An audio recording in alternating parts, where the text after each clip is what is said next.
Hey guys, how's it going? So, 8th edition. It's just gone nuts, hasn't it? It's gone crazy. Over the last couple of weeks, we've just been spoilt with all of these sort of, well, I would say tidbits, but it's kind of more than that. Basically, this regular daily update on what 8th edition is going to be.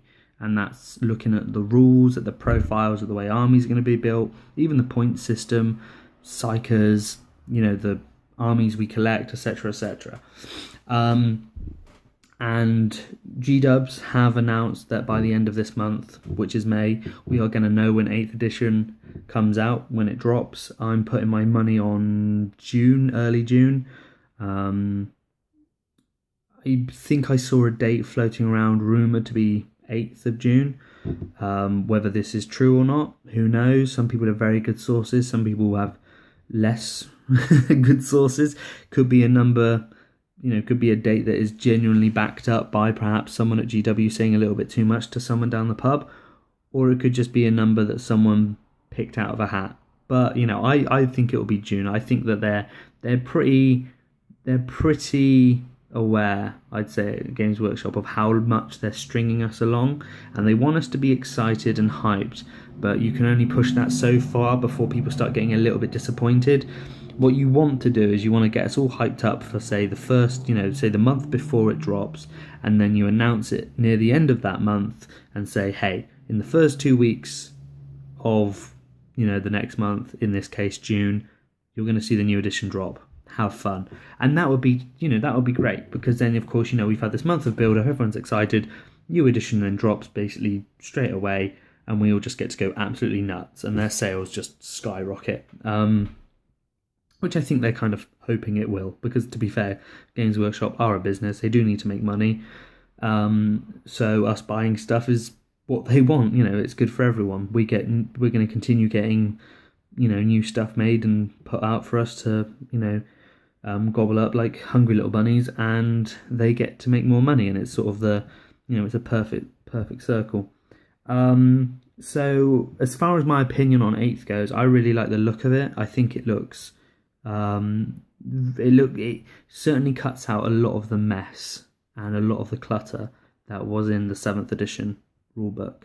I know some people would disagree with that, but I even now I still have to go through a rulebook when I'm playing. I can't even really get through a 1,000-point game without reading through the rulebook. Now maybe that's just me and my brain sort of slowly turned into mush with accelerated aging. I don't know, but it is very. I find it the so many little things in there, and so many things that aren't even helpful when you're trying to play a game and you want to just quickly access a rule. Like, I need to see a rule about something. Rule A. I need to see Rule A. Rule A is on page 127. I go to that page. I read down. Right, now turn to page 94 for something else, and then turn to page, and you're like, why can't this just say this does this? Why can't it just say that? I understand they need to give you the details for where when it specifically matters, but the context that the rule should be used in. But when you have to go like from one rule to another rule, then sometimes to another rule, because they all sort of chain together, you're kind of just like, this could just be put into one rule. This could be streamlined and put into one rule, and it would be so much more simpler. Some people like that level of depth and complexity, but for me personally, I don't. So the fact that 8th edition is going to be streamlined, and that was just one very shaky example I gave, but go and read the articles GW's put out, because they do actually cover a lot of people's sort of gripes about 7th, and they are trying to streamline it and just make it a little bit more accessible. And at the end of the day, accessibility means new people coming in, more money being made, more stuff being put out. Again, win. We all get what we want.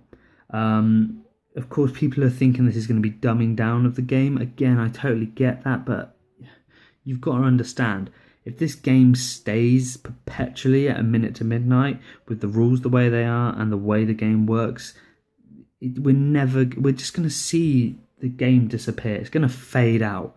I would much rather Games Workshop take some massive risks with the game and watch it burn out in a blaze of glory than just see it fizzle. I think that would be worse. I think we'd all much rather see it burn out brightly than just fizzle, because there's just no glory in that.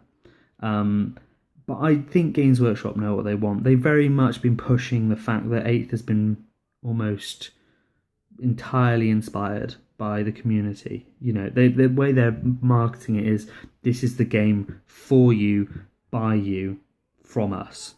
That's kind of what the general sort of message is behind it. And I like that. I like that they're crediting us, the community, with it, because when you do read, when you see them release these articles with regard to 8th edition, and then you see people commenting underneath, Games Workshop is there commenting back. They're saying, they are reassuring people. They're not just leaving us to sort of blow in the wind.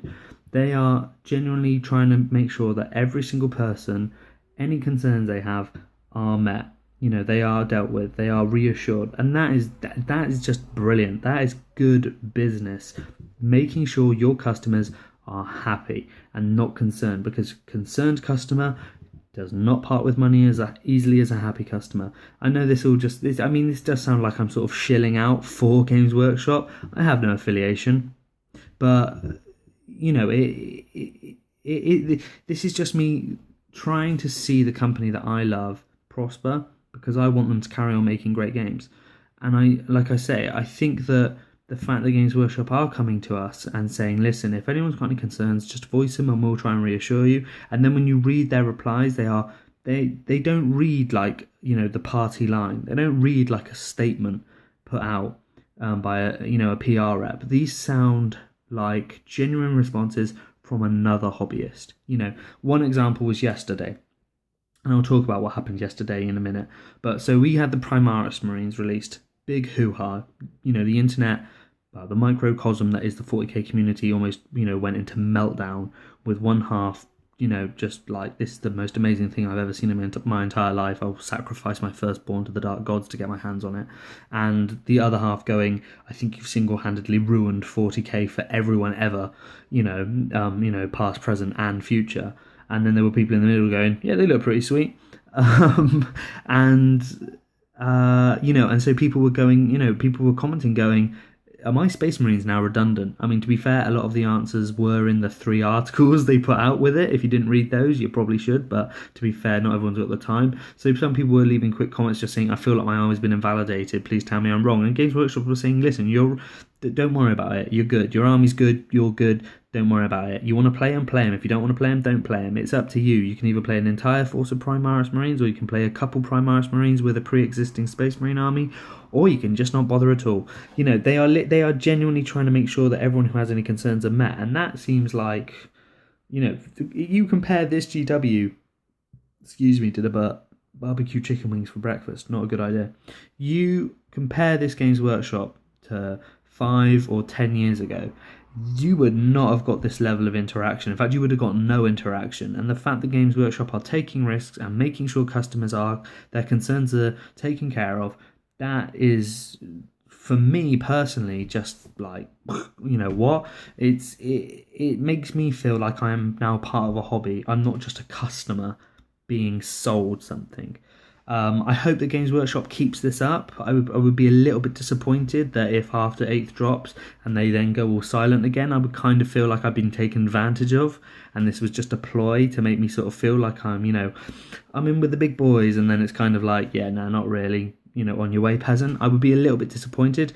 Part of me, though, thinks that Games Workshop are genuinely trying to maintain this connection with the hobbyists, with the customers, with the community, because it helps them keep their finger on the pulse and gauge what we like, and then they can go back and they can all have a little talk around the water cooler about what they should be doing, and and that's how we get new stuff brought out, or new rules and stuff like that, again, and that's what that's going to keep the hobby alive. Again, good thing.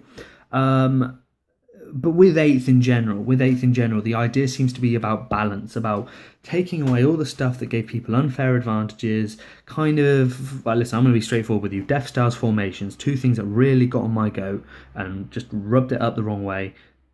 Messed up analogy that sounded better in my head.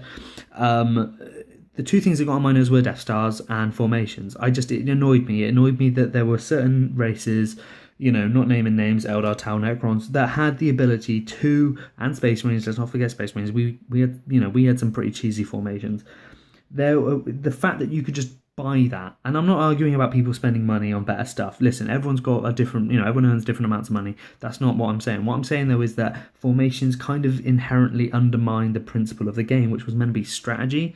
It's always for me been a tabletop strategy battle game or war game, whatever you want to call it. The strategy is slightly removed if the person you're playing against has basically an I win button. Everyone's got their own opinion on that. Whatever your opinion is, if it's different to mine, fair enough. I'm just saying from my point of view, formations for me felt kind of cheesy pie. And it just, it wasn't the end of the world. If one of my friends rolled around with a formation, I'd still play them. But it just felt like, I feel like we'd having more fun if no one knew what quite was going to happen. If you already know what you're going to be doing for the next 3 or 4 turns because you've got a certain formation, it's not really strategy, is it? It's just going through the motions. So they're taking all of that out. They're trying to streamline it, make it a lot more easier for people to access. Making it easier for people to access, though accessibility, if that is a thing, maybe it is, but used in the wrong context probably. People being able to assess. Accessibility, that's the word. We've learned a new word today, children. Accessibility. People being able to easily look at what their units do, what their army does, what their rules are, the stats are, etc, etc, etc. That has been made a lot more easier to understand. You literally have almost all the information you need for your unit on its profile. Brilliant. No more trawling through codexes to the back of books. Also, all codexes that are pre-existing will be free of download on the day of release, which again, awesome. All of that sort of stuff, pilot going through code, stuff like that, that's all been gone. That's all gone. You will have to do you will have to turn pages occasionally, but when it comes to certain units, almost all of the information you need is going to be right there. Unit type, stats, rules, armaments, damage it puts out, damage it can take, etc, etc. All basically there. Grand, amazing, brilliant, love it. And that's basically it. That's basically 8th edition, really, in a nutshell. The idea of streamline accessibility, getting people involved again, and making it feel like a hobby again, and not just this sort of this tidbit thrown out to us by the corporate masters. It feels now more like we're a company, but we make hobby games, and we are hobbyists ourselves, and we want you to know what's going on in the same way we want to know what's going on with you. That sounds great. That sounds grand. That's awesome. And that is kind of what I wanted to see Games Workshop become like 10 years ago, So the big news, of course, which kind of really generated a lot of comment on social networking yesterday, was the release of the announcement of the Primaris Marines. We knew they were coming. We'd seen a teaser trailer a couple of weeks ago, but this was the first chance we got to properly look at them.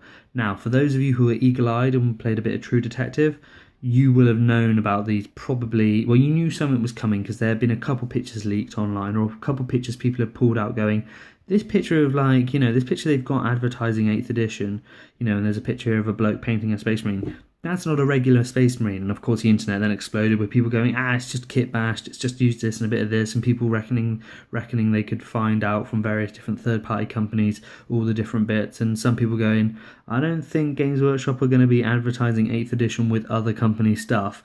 And then of course we were proven correct, for those of us, for the people who were saying this is a new Space Marine, by the fact that then when it was announced that there was this new Space Marine force coming out called the Primaris Space Marines, everyone went, knew it. That picture basically confirmed it. And also people going, what looks to be pictures of the new starter box set featuring Death Guard and Space Marines, now people are saying, is that actually Primaris Marines? Who knows? The big thing about Primaris Marines, of course, is that they are basically true scale Marines. So for those of you who want to collect a true scale Space Marine army, go for it. You can just go and collect Primaris Marines. I'm sure no one's going to stop you from going, these are just true scale Space Marines. They are armoured, and look basically the same with the exception of scale. Now, they do come with some nice new toys. They're all armed with the Mark 10 power armour. Don't know where the Mark 9 went. Probably down the back of someone's sofa somewhere in the Imperium. They've got the bolt rifle. It's the Big Daddy version to the bolt gun. It does a little bit more damage, a little bit more punch. Lovely, lovely. It looks cool. And the idea behind the Primaris Marines is that they are going to be creating their own chapters with them, but at the same time they are also there to reinforce the chapters that have taken a heavy hit during the recent events in the 40k galaxy. It has also been said that some chapters are very resistant to the idea. They see this as sort of tampering with the Emperor's holy work and stuff like that. So it'll be interesting to see how that goes. I can't imagine, though, for some chapters who've really taken a beating, I can't imagine there's going to be that much resistance when they're like, hey, you guys want some big new, brand new, Space Marines to help you guys out? I can't imagine many of them are going to be going, no, we're good with the 50 guys we've got left. No, I think a lot of chapters will be like, yeah, roll on in, bring them in. But we'll see. It would be really cool if this led to like some sort of mini civil war in the Imperium. Everyone's been going, this looks like, it's like a sort of a beacon, of hope and glory for the Imperium. And I'm there going, I think this is going to open a can of worms no one expected. Like I said, I already think Korax may come back and be very annoyed that Gilliman succeeded where he failed, and that may be enough to just push him over the edge. No one knows where he's been. He could have, someone said he was in the warp, who knows? But I'm pretty sure he's going to come back and be a couple screws loose. And it would be cool to see him become like the Night Haunter, like Conrad Kurz, because he was always scared about becoming like him. But that's just, go and read the lore on that. It's very interesting. Anyway, so, it would be cool to see if this whole release of the Primaris Marines is the sort of impetus for a whole massive, hoo-ha going down. Because nothing would be better than for the Indomitus Crusade that Rabute Gilliman is planning on launching. Nothing would be better than that almost succeeding, only for something to happen which basically just screws it all up again. It would be, seeing the Primarchs all coming back, swapping sides maybe, allegiances changing, all this sort. The Emperor maybe coming back in some form, maybe shattering his sort of soul across the galaxy and becoming like these avatars of the Emperor. That would be cool. I'm now just sort of, pissing in the wind basically with these ideas. But my point is that the Primaris Marines, instead of being sort of this lightning rod of hate that they've slightly become recently, someone called them Sigmarines, which I thought was hilarious, going, no, we already have Sigmarines. You've seen Age of Sigmar. The Stormcast Eternals I think look cool. I never really thought they did look like Space Marines too much, but if you wanted to convert one into a Space Marine, they did look cool afterwards. But then people going, these are just Sigmarines for 40k. I was like, no, the Sigmarines that we have for 40k are the Sigmarines that we already have. They're the ones for Age of Sigmar. It's like, come on, guys. Now you're just not even trying with your insults.